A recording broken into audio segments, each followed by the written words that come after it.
आज के वीडियो में हम सीखेंगे कि इंग्लिश सभी बच्चों के लिए एक समस्या बनी हुई है। उस इंग्लिश को कैसे पढ़ें, क्या हमें पढ़ना है, क्या नहीं पढ़ना है। तो हम एकदम बेसिक से एकदम शुरू से आगे बढ़ेंगे, इंग्लिश को शुरुआत करेंगे कि इंग्लिश में हमें क्या पढ़ना है और क्या नहीं पढ़ना है, किस दृष्टि से हमारा पर्पज़ क्या है इंग्लिश पढ़ने का और इसमें क्या ज़रूरी है। हम लोग सबसे पहले जो शुरुआत करते हैं इंग्लिश की, आज हम शुरुआत करेंगे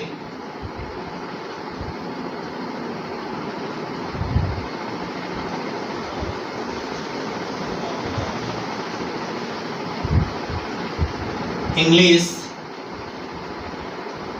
इंट्रोडक्शन से। आज हम लोग इंग्लिश का इंट्रोडक्शन करेंगे कि इंग्लिश में हमें क्या पढ़ना है और क्या नहीं पढ़ना है। हमारी आवाज़ क्लियरली आप सभी को मिल रही है? Can you listen me? Okay, fine, I continue my topic. English friends, firstly we need to know what's the purpose of English, why we are studying English, why many students having problem with English. Since you all, even I, belong to Hindi rural area or Hindi areas, Hindi belt areas, we face all time or many times most of the time we face English as a very big difficulty. How can we remove this?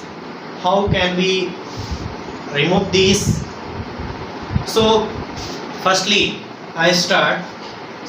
English पढ़ने से पहले हमें ये जान लेना होगा कि English हमें क्या पर्पस है पढ़ने का सबसे पहले, और इंग्लिश में हमें पढ़ना क्या होता है। तो इंग्लिश पढ़ने के लिए इंग्लिश में कई चीज़ें हैं पढ़ने के लिए, क्योंकि इंग्लिश, पहले आपको बता दें कि इंग्लिश एक, जैसा आप मानते हैं कि इंग्लिश एक सब्जेक्ट है, तो सबसे पहले आप जान लें कि इंग्लिश सब्जेक्ट ना हो करके एक लैंग्वेज है। ये क्या है कि एक लैंग्वेज है जो आप किसी भी सब्जेक्ट का नॉलेज रखते हैं उसको परफॉर्म करने के लिए एक मीडियम प्रोवाइड करता है, और वो मीडियम होता है लैंग्वेज। इंग्लिश एक लैंग्वेज बनेगा। इंग्लिश में हम सबसे पहले देखेंगे, किसी भी भाषा के लिए, किसी भी लैंग्वेज के लिए जो सबसे पहली पॉइंट होती है वो पॉइंट होती है कि इसमें दो सेक्शन मोस्टली पढ़े जाते हैं, यानी कि पर्पस दो होता है। एक फर्स्ट पर्पस हमारा होता है, हम पढ़ते हैं लिटरेचर। फर्स्ट पर्पस हम जो है वो लिटरेचर का सेक्शन होता है, और सेकेंड सेक्शन हमें जो पढ़ना होता है वो सेकेंड सेक्शन हम लोग पढ़ेंगे, वो होगा, वो पढ़ेंगे लैंग्वेज। लैंग्वेज एंड लिटरेचर, किसी भी भाषा के दो पहलुओं को पढ़ा जाता है, एक होता है लिटरेचर एंड सेकेंड होता है लैंग्वेज। लिटरेचर जैसे कि जो साहित्य होती हैं, कविताएं होती हैं, यानी कि कोई प्रोज है, कोई ड्रामा है, कोई पोएम्स हैं, कोई पोएट्री है, ये सारे जो चीज़ें होती हैं पढ़ने के लिए वो लिटरेचर के सेक्शन में पढ़ा जाता है। लिटरेचर के सेक्शन में मोस्टली आप सबको पता है कि ये एकेडमिक बच्चे पढ़ते हैं, जो एकेडमिक स्टूडेंट्स होते हैं। एकेडमिक स्टूडेंट्स के लिए जनरली ये यूजफुल है, और सेकेंडरी अगर कोई यूजफुल होता है तो वो जो एकेडमिक स्टाफ्स होते हैं, यानी कि टीचर्स, प्रोफेसर्स, उनके लिए जनरली ये काम आता है, यानी कि ये टीचिंग है। टीचिंग यानी आप कह सकते हैं कि टेट, सेट, नेट, इसके लिए, यानी कि टीचिंग फैकल्टी के लिए है। टीचिंग फैकल्टी के लिए ये जो है काम आ सकता है, ठीक है।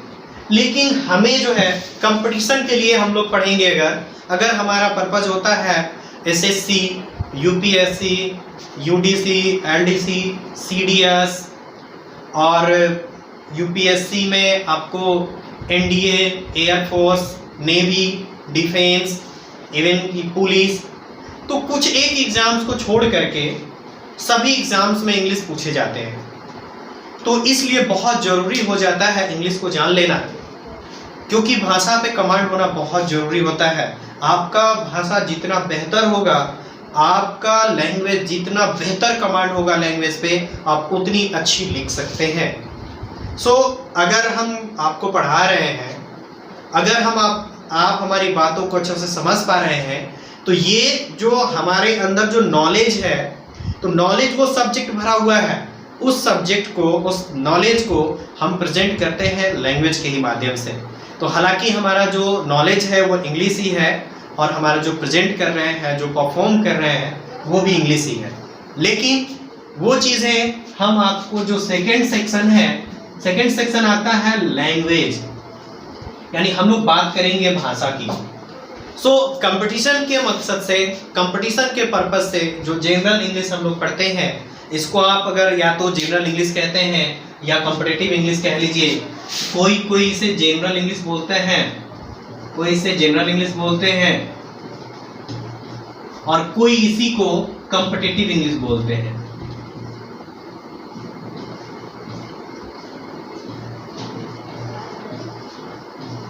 कोई इसी को कॉम्पिटिटिव इंग्लिश बोलते हैं। इस लैंग्वेज को तो हमें इस सेक्शन से लगभग कोई लेना देना नहीं होता है।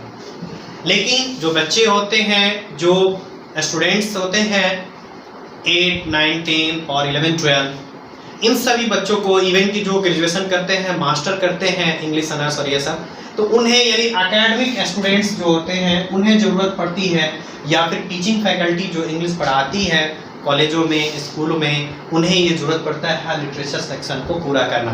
लेकिन इस सेक्शन से हमें कोई भी फिलहाल लेना देना नहीं है, क्योंकि हम यहाँ कोई एकेडमिक, कोई स्कूलिंग के लिए नहीं आए हैं। तो इस सेक्शन को तो पहले ये रेड जोन में है कि ये हमें जाना ही नहीं है। अब हम लोग जो पढ़ते हैं, जो हमें पढ़ना होता है, वो पढ़ना होता है लैंग्वेज। लैंग्वेज में भी दो तरीके की चीजें हम लोग लेकर के चलते हैं। एक पर्पस हमारा हो जाता है जनरल इंग्लिश पढ़ने का, यानी कि एक पर्पस होता है जॉब का, और एक और पर्पस है जो कि इंग्लिश पढ़ा जाता है। यानी इंग्लिश पढ़ने के बेसिकली कहे जाए तो दो पर्पस मायने रखते हैं।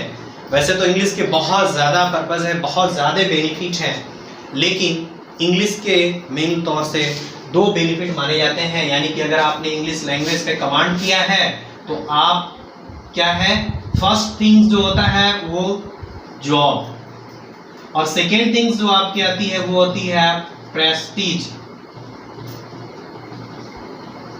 यानी आप कह सकते हैं जॉब एंड प्रेस्टीज। ये इंग्लिश की बहुत बड़ी और सबसे बड़ा कारण है इंग्लिश को आज पूरी दुनिया में ग्रो करने का। कि इंग्लिश में अगर ये ग्रो करता है, सबसे ज़्यादा ग्रो कर रहा है, तो वो कारण है या तो लोग जॉब के लिए यानी कि नौकरी के लिए पढ़ते हैं, या फिर सम्मान, इज्जत, प्रतिष्ठा के लिए पढ़ते हैं। ये एक प्रेस्टीज का सब्जेक्ट बन गया है आज के दौर में। यानी कि जो प्रेस्टीज कहने का मतलब है एक पर्सनालिटी डेवलपमेंट की बात हो जाती है, यानी कि उसको बेसिकली कह सकते हैं कि स्पोकन के पर्पज से। तो स्पोकन भी हम लोग को नहीं करना है, हमारा जो मेन पर्पस है वो क्या है, जॉब है। लेकिन हम लोग फिलहाल समझेंगे कि जॉब में या फिर प्रेस्टीज के लिए हमें कौन सी इंग्लिश पढ़ने की जरूरत पड़ेगी, और इंग्लिश में क्या क्या चीज़ें सेक्शन पूछी जाती हैं। उस सेक्शंस में हम लोग सबसे पहले जो ये लैंग्वेज है, हम लैंग्वेज को उस मकसद से देख रहे हैं कि कोई जॉब, और सेकेंडरी पर्पस रख सकते हैं कि प्रेस्टीज के लिए हम लोग इसमें लैंग्वेज में तीन चीज़ें पढ़ते हैं मेन तौर पे। यानी कि इंग्लिश लैंग्वेज को पढ़ने के लिए हम तीन कैटेगरी करेंगे, जिसमें से आपको समझना है, पढ़ना है कि ये तीनों समझ करके, और इसकी डिटेल सिलेबस हम आपको बता रहे हैं कि किसी भी एग्जाम के लिए, आप चाहे CDS के लिए पढ़ते हैं, आप चाहे इंटरमीडिएट इंग्लिश पढ़ते हैं, तो उसमें भी, या फिर अगर आप BPSC के लिए पढ़ते हैं, UPSC के लिए पढ़ते हैं, स्टेट PCS किसी के एग्जाम्स को पढ़ते हैं, UDC, LDC, एयरफोर्स, नेवी, तो इन सभी एग्जाम्स में ये बहुत ही काम आता है। इसमें हम लोग को क्या पढ़ना होता है, जो कुछ सेक्शन होता है इंग्लिश जो है, आप इस तरीके से समझ लें कि ये रटने वाला सब्जेक्ट नहीं है, क्योंकि ये सब्जेक्ट नहीं है। ये इंग्लिश या फिर कोई भी भाषा होती है उसमें मेन तौर पे समझने वाली चीज़ है, ये एक साइंटिफिक चीज़ें हैं। जितनी अच्छी हमें जानकारी होगी उतना बेहतर, उतनी अच्छी क्वालिटी, उतनी स्टैंडर्ड इंग्लिश और इतनी स्टैंडर्ड लैंग्वेज बोल सकते हैं हम। सो इसके लिए हमें ज़रूरत होती है, जो फर्स्ट थिंग्स हमें ज़रूरत होती है उसमें हम लोग क्या पढ़ते हैं। तो इस सेक्शंस को हम लोग सबसे पहले अगर हम लोग को ज़रूरत पड़ती है तो हम लोग पढ़ेंगे ग्रामर। ग्रामर फर्स्ट थिंग जरूरत होती है, और सेकेंड थिंग्स जो मैटर करता है आप इसको कंप्रिहेंशन कह सकते हैं। और जो थर्ड सेक्शंस होते हैं, थर्ड सेक्शंस को आप कह सकते हैं वोकैब। यानी वोकैब्स कहने का मतलब है वर्ड मीनिंग, वर्ड पावर। यानी इंग्लिश पढ़ने के लिए हमारे पास जो सेक्शंस होने चाहिए वो ग्रामर सेक्शन होना चाहिए, और कंप्रिहेंशन सेक्शन होना चाहिए, और वोकैब्स होना चाहिए। यानी कि ढेर सारे वोकैब्स होना चाहिए। तो जॉब अगर हमारा पर्पस बनता है तो इसमें यही तीनों सेक्शन से क्वेश्चंस पूछे जाते हैं कि आपका ग्रामर लेवल चेक किया जाता है, और आपका कंप्रिहेंशन लेवल चेक किया जाता है, और आपकी वोकैब्स चेक किए जाते हैं। तो वोकैब से आप बखूबी वाकिफ हैं, लेकिन याद करें कि वोकैब्स जो होता है ये सेक्शन ऐसा सेक्शन है, ये सेक्शन ऐसा सेक्शन है जो जनरली याद करने पर ही है। इस सेक्शंस को आप मोस्टली याद करना पड़ता है। इसमें कोई खास शॉर्ट ट्रिक और ट्रिक नहीं है, इसमें ज़्यादा समझने वाली चीज़ें नहीं है, लेकिन इसमें आपको याद करना पड़ता है। लेकिन कुछ चीज़ों को जब आप ग्रामर के माध्यम से पढ़ेंगे तो वो चीज़ें वोकैब्स आप कुछ बना भी सकते हैं। यानी कि वोकैब्स में भी एक वर्ड होते हैं, डिराइव्ड वर्ड होते हैं, जिसको आप बना सकते हैं। जैसे कि आपको पता है कि ब्यूटीफुल, ब्यूटीफुल एक वर्ड है। हम यहाँ लिखना चाहेंगे कि एक वर्ड है ब्यूटीफुल। ब्यूटीफुल, अगर आपने इस वोकैब को याद किया कि ब्यूटीफुल एक एडजेक्टिव है, सो ब्यूटीफुल, इसमें ब्यूटी में रूट वर्ड जो है उसका, इसका जो रूट वर्ड है वो है ब्यूटी। सो ब्यूटी में आप क्या कर सकते हैं, इस ब्यूटी को, ये आपका क्या हो जाता है, ये नाउन हो जाता है।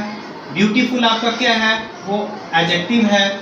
और इसी से आप अगर चाहेंगे तो आप अगर इसको बनाना चाहेंगे तो आप कह सकते हैं ब्यूटीफाई, जो वर्ब बन जाएगा। यानी कुछ रूल्स हैं, कुछ चीज़ें हैं जिसको सीख लेंगे तो हम एक वर्ड से अनेक वर्ड बना सकते हैं, लेकिन बहुत ज़्यादा नहीं इससे काम चलने वाला है, हमें वोकैब्स ज़्यादा याद करना पड़ता है। सो इस सेक्शंस में हम लोगों को पढ़ना क्या है, इस सेक्शन में हम आपको बताएं इसमें कि वोकैब सेक्शन जो है ज़्यादातर याद करने वाला है, तो इसमें आपको क्वेश्चन डायरेक्ट पूछे जाते हैं। और ये जिसको आप कह सकते हैं, इसमें हम सिखाना चाहेंगे कि जो आप पहले हम जान लें ग्रामर को, कि ग्रामर में भी दो तरीके की ग्रामर है जिसको हमें पढ़ना है। दो तरीके की ग्रामर है जिसको हमें पढ़ लेना होगा। उस ग्रामर सेक्शन में हमारा जो पहला सेक्शन होता है उसको हम लोग बोलेंगे फंक्शनल ग्रामर। एक वर्ड होगा जिसको हम लोग बोलते हैं फंक्शनल ग्रामर, ग्रामर, ओके। और आगे बढ़ते हैं, जो सेकंड होता है वो होता है descriptive.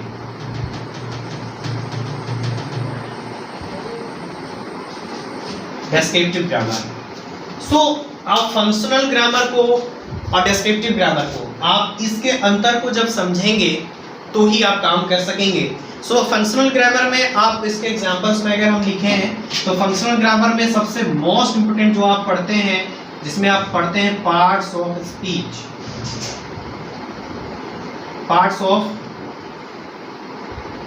Speech, parts of speech आप पढ़ते हैं। और ठीक उसी तरीके से जो डिस्क्रिप्टिव होता है, डिस्क्रिप्टिव ग्रामर में आप पढ़ सकते हैं, जिसमें आप पढ़ते हैं बहुत ही पॉपुलर है वर्ड्स, जिसमें आप पढ़ते हैं टेंस, आप इसी में पढ़ सकते हैं सेंटेंस, उसके बाद इसी में आपको पढ़ना होता है वॉइस, और क्या होता है ओके, नरेशन,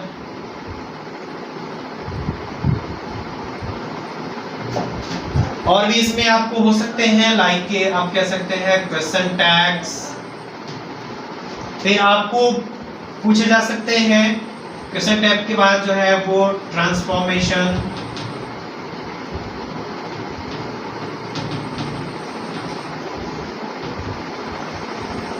और भी बहुत सारी चीजें सीखने को होती है। यानी कि फंक्शनल ग्रामर में पार्ट्स ऑफ स्पीच हमें पढ़ना होता है, और डिस्क्रिप्टिव ग्रामर में हम लोग पढ़ते हैं tense, sentence, voice, narration, question tag और ट्रांसफॉर्मेशन, और भी कई सारे टॉपिक्स हैं इसमें पढ़ने के लिए। तो ये जो पार्ट्स ऑफ स्पीच होते हैं, पार्ट्स ऑफ स्पीच आप सभी को मालूम है कि टोटल कितने होते हैं, 8 होते हैं, 8 पार्ट्स ऑफ स्पीच होते हैं। इस 8 पार्ट्स ऑफ स्पीच में ये जो जनरली होता है, ये फंक्शनल ग्रामर जो हमने लिखा है, ये मोस्टली आपको बहुत आसान होंगे अगर आप वोकैब्स याद करते हैं। तो हमारे क्लास के माध्यम से आपको ऐसे टेक्निक, ऐसे सिस्टम, ऐसे तरीके बताएंगे जिससे आप बहुत आसानी से पहचान सकेंगे कि वो नाउन है या फिर वो वर्ब है या एडवर्ब है या फिर कंजक्शन है या कुछ भी है, उसको पहचान सकते हैं। तो पहली चीज होती है उसका फॉर्म्स को देख करके, यानी कि वो जो लिखा हुआ है उसको देख के पहचान सकते हैं। लेकिन कभी कभी वो लिखने से काम नहीं चलता है, आप किसी को डिसाइड नहीं कर सकते हैं कि वो नाउन ही है या फिर वर्ब ही है। तो वो फंक्शन जो होता है वो, इसलिए हमने इसको फंक्शनल लिखा कि ये फॉर्म्स पे काम ज़्यादा नहीं करेगा, ये पार्ट्स ऑफ स्पीच जनरली काम करते हैं। इसमें हम लोग को पढ़ना होता है 2 लेवल्स में हम लोग पढ़ते हैं पार्ट्स ऑफ स्पीच को। पार्ट्स ऑफ स्पीच को आपके 2 लेवल्स में आप पढ़ सकते हैं, जिसको आप कहेंगे form and function, form and function. So form and function से आप ये रखे हुए कि फॉर्म्स जो आपको दिखता है, जैसे कहीं लिखा हुआ है, आप हमें देख रहे हैं, फेस देख रहे हैं हमारा, ठीक है। सो फेस से आप समझते हैं कि फेस मतलब चेहरा, या फिर तो चेहरा क्या, फेस नाउन है। लेकिन उसी फेस को किसी को बोलता है कि I have faced many difficulties in my life. तो यहाँ पे फेस नाउन नहीं है, यहाँ पे फेस जो होता है वो वर्ब बन जाता है। यहाँ पे फेस जो है वो क्या बन जाता है, ये फेस जो है वो वर्ब बन जाता है। तो इस वर्ब को समझेंगे, जैसे कि हमने लिखा कि किसी ने कहा कि have you seen your face. यहां पे जो फेस है, have you seen your face, किसी ने कहा आपसे कि have you seen your face, ये फेस क्या है। और दूसरा एक सेंटेंस हम लिखते हैं जिसमें हमने कहा कि I have faced many difficulties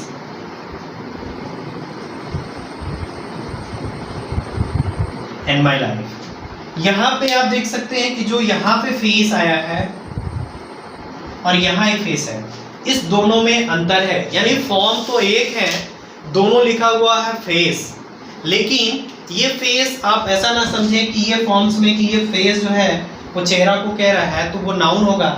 लेकिन यहाँ पे क्या कह रहा है कि यहाँ पे सामना करने की बात होगी, यानी कि सामना करना, उसको फेस करने की बात होगी। तो इसको कैसे पहचान पाएंगे, तो ये पहचान होगा इसके फंक्शन से कि ये क्या फंक्शन कर रहा है। यानी कि पार्ट्स ऑफ स्पीच के लिए आपके पास जो नॉलेज होना चाहिए वो फॉर्म एंड फंक्शन, यानी कि फॉर्म्स जो वोकैब्स में आप याद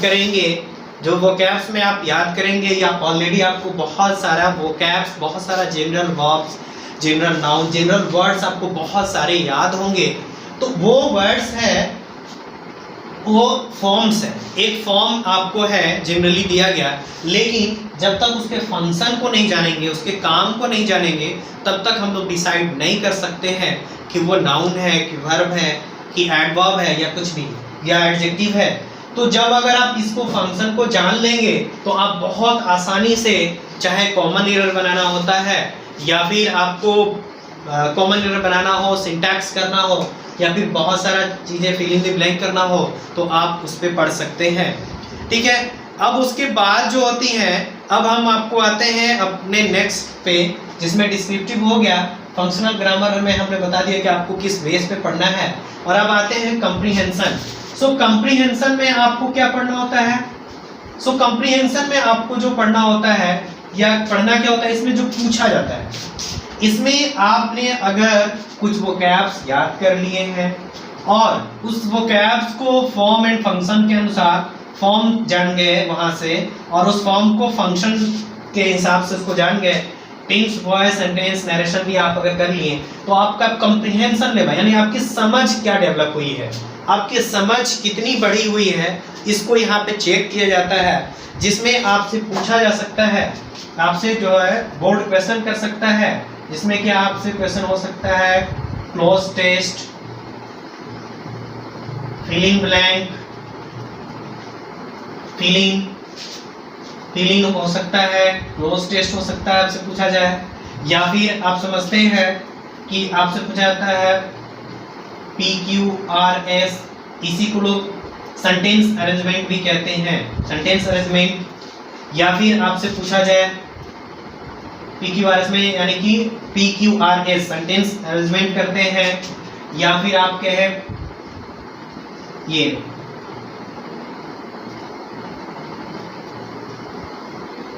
पैसेज रीडिंग या पैसेज कंप्रीहेंशन कह सकते हैं। पैसेज रीडिंग करते हैं आप, उसके बाद आपको जो है सेंटेंस इंप्रूवमेंट की बात कर सकते हैं।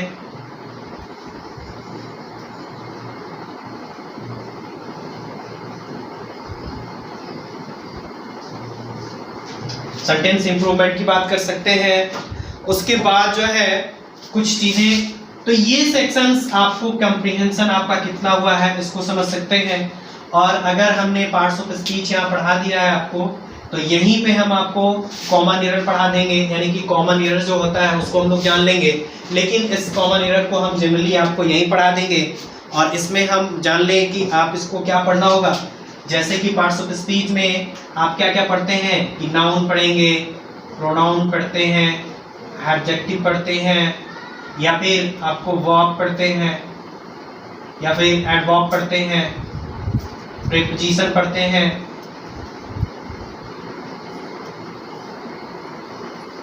इसी में आपको बहुत सारा सेक्शंस पढ़ना होता है। अगर आप इसको पढ़ते हैं तो इसमें जो होता है वो आप सही से सेटिंग कर पाएंगे। ये जो कंप्रीहेंशन लेवल की छोड़ते हैं, इसमें जो है आप पढ़ पाएंगे क्या क्या चीजें आपको पढ़ने के लिए बच गया, जो आप पढ़ सकते हैं कि कॉमन एरर,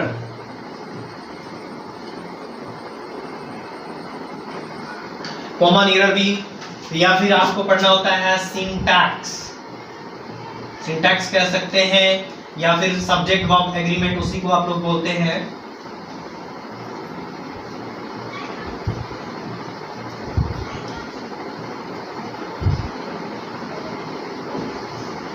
ओके, सो अब बढ़ते हैं हम अपने आगे की ओर से वोकैब्स में। वोकैब्स में हमसे क्या पूछे जाते हैं? वोकैब्स जनरली आप सभी को पता है कि इसमें हम लोग से सिमिलर मीनिंग पूछी जाती है, सिमिलर वर्ड्स पूछे जाते हैं। सिमिलर कहने का मतलब आप जिसको सिनोनिम्स कहते हैं, या फिर आपको सेकेंडरी पूछी जाती है जिसको आप अपोजिट वर्ड्स पूछे जाते हैं, जिसको आप एंटोनिम्स भी कहते हैं। फिर आपसे वर्ड्स इसमें पूछे जाएंगे, यानी कि सिमिलर मीनिंग्स, जिसको आपने जाना कि सिनोनिम्स बोलते हैं, अपोजिट एंटोनिम्स हो गया। फिर उसके बाद वन वर्ड सब्स्टिट्यूशन आते हैं,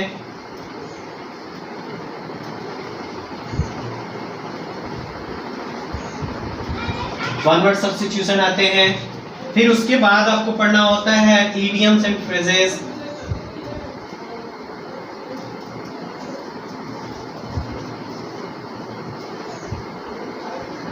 इडियम्स एंड फ्रेज। फिर उसके बाद आपको फ्रेजल वर्ब्स हो सकते हैं,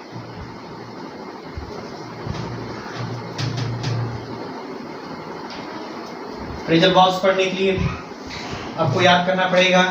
फ्रेजल वर्ब्स के बाद अभी कुछ कुछ चीज़ें जो होती हैं वो ऑफन कंफ्यूजिंग वर्ड्स भी आते हैं, तो वो अगर आप पढ़ते हैं या फिर आपको स्पेलिंग टेस्ट भी की जाती है, यानी कि आपसे स्पेलिंग टेस्ट भी कराया जा सकता है, बहुत सारे वर्ड्स को स्पेलिंग टेस्ट भी किया जाता है।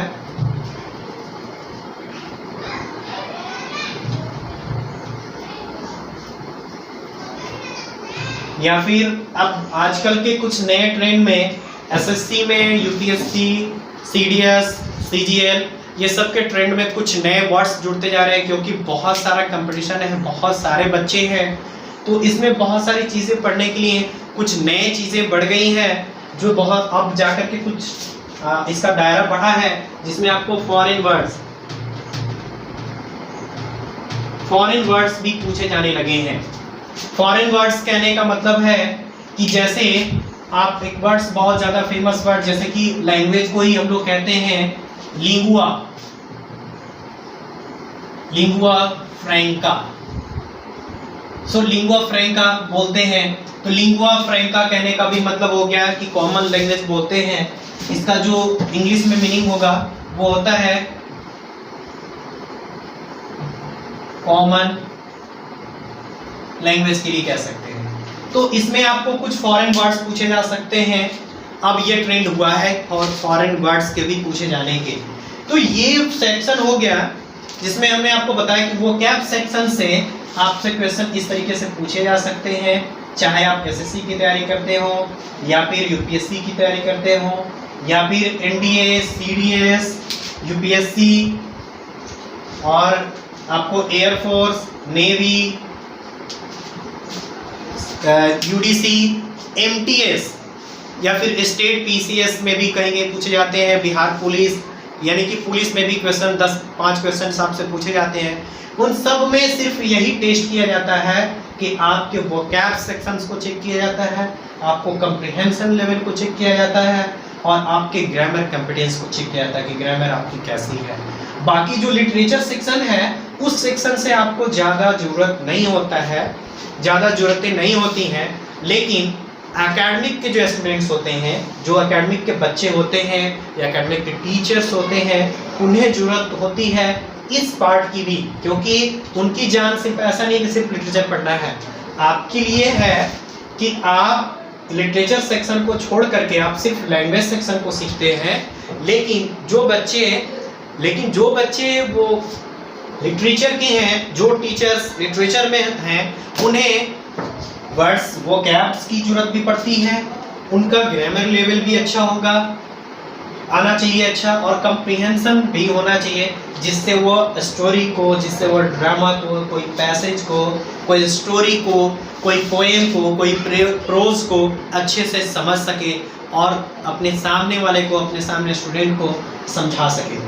तो ये हमारा कंप्लीट सिलेबस होता है जो हमें किसी भी एग्जाम्स के लिए अगर आप पढ़ रहे हो तो आपको इसमें काम आ सकता है।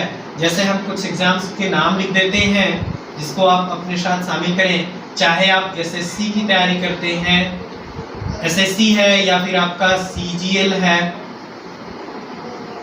आप यूपीएससी करते हैं, यूपीएससी में सीडीएस, एनडीए, या फिर आप करते हैं डिफेंस की तैयारी करते हैं, डिफेंस एग्जाम जैसे कि एयरफोर्स, नेवी की तैयारी करते हैं, यानी कि आपको एसएससी सीजीएल्स है या यूपीएससी है, डिफेंस और एयरफोर्स में है आपका। या फिर अगर आप आते हैं एमटीएस में भी एग्जाम्स में काफ़ी अच्छे लेवल, काफ़ी अच्छी क्वेश्चंस पूछे जाते, काफ़ी अच्छा नंबर ऑफ क्वेश्चन पूछा जाता है। फिर उसके बाद आप सीएचएसएल में भी क्वेश्चन पूछा जाता है। फिर उसके बाद जो है एफ कैट कह सकते हैं,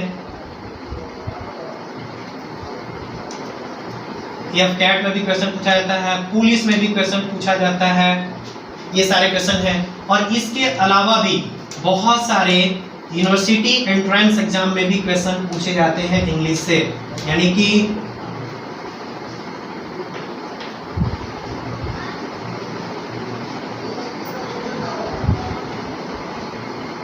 या एकेडमिक में यूनिवर्सिटी एग्जाम्स कहने का मतलब है कि जैसे कि आप बीएड के लिए भी करते हैं,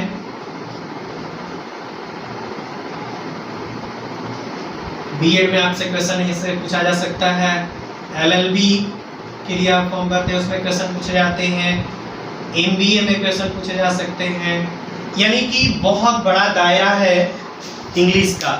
तो हमारे पास इंग्लिश जो ये हमने जो लिखा है इन सारे एग्जाम्स में ये जॉब पर्पस है मोस्टली, तो ये जॉब पर्पस वाले जितने हैं इसमें हमें पढ़ना होता है लैंग्वेज सेक्शन को।